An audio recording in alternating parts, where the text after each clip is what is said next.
Well, it's Facebook, Instagram, Snapchat, all of those things giving you FOMO. We're going to find out how you can tackle some social media stress with the help of registered psychologist Brent McDonald this morning. Welcome back. Pleasure. Good morning to you. Good morning. Now, you've been saying, we were talking offline, that you've been practicing for 20 years. What kind of difference have you seen in your clients and the sources of anxiety in the last, say, 5?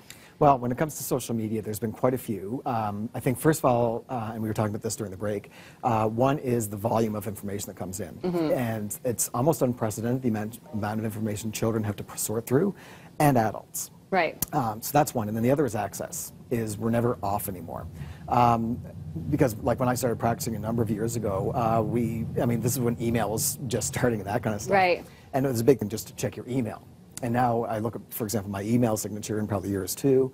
It used to be just, you know, you'd be your name, your phone number, maybe your mailing address, but now there's Twitter, there's your Facebook, there's Instagram, there's all your other stuff. LinkedIn. Right? LinkedIn, all that. Sure. And that's increased the amount of volume of information we have to communicate, or is being communicated at us. And then we have to sort through it. And we haven't really had the time to adapt to that yet. Right. And it's taken a long time for us to become more comfortable with that volume of information. And are you seeing it primarily, the anxiety piece, in teenagers who have devices, or even kids who have devices, or is it present in adults as well? It's across the board. And I think with adults it's a little bit different because, you know, we're perhaps more mature, better equipped to sort through the volume of information and the nature of information. So we know when something is, well, broadly speaking, we know when something is true and when something is maybe not so true. Right. We know when something is maybe just putting a best face forward, that you know, you might see someone's post on Facebook or Instagram, it's like, wow, their life is wonderful.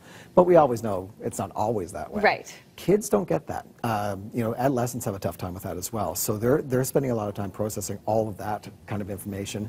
And of course they take their lead from us. Yes. So if we're getting stressed out, or not even if we're getting stressed out, if we're just using social media a lot, why wouldn't they? Exactly. Yeah. And you throw peer pressure into the mix, and then you have a whole other world of problems. Exactly. Okay, so you have some tips on how to handle this stress. The first tip being set times where you're accessing this information. That's a tough one for a lot of folks, but it is one that does seem to be pretty effective. What I like to frame things as, because I think a lot of people try different strategies and get frustrated when they don't work, so I try to frame things as being experiments. Okay. So as an experiment, you know, today's Monday, so try for the next 4 days, yes, you know, until Friday, of checking your email, checking your social media statuses, maybe, depending on what your job is and that sort of thing, maybe once or twice a day. You know, no later than 10, no earlier than, you know, say 6 or 7, something like that. Sure. Like, I know you're smiling because it's like, who's going to do that? That's hard. That's why it's an hard experiment. to disconnect from it is email, so hard. especially. Yeah. Yeah. Now, email's a little bit different from social media. One of the things about social media that we can that has been problematic has been the access, as I mentioned earlier. Yes. So maybe reducing our access and doing that, you know, willingly on our part by, for example, deleting, at least temporarily, some of the apps that we have. Deleting the Facebook app from your phone, okay? That way you can't be checking it all the time. It's still there. Facebook is still there. You yes, can check it on your system when you get home or on your laptop, but it's just not on your mobile device. It significantly reduces the amount of time you spend on it, right? And this is good for kids to see because kids, you know, we talk about kids, you know, using social media a lot. Well, they use less than we do. Right. In all honesty, we spend about 19 hours online using these kinds of things, compared to kids spending 13. Right. So they're taking their lead from us. Okay. So set times, make it an experiment. I like that. That's a more achievable goal and less overwhelming. That way we don't feel that we've been, you know, we failed. Creating new habits. And another tip that you had is get outside, be active. Absolutely. It's something that we tend to forget sometimes, that, you know, there is an outside world. There's an outside world that has human beings in it that we can socialize and interact with.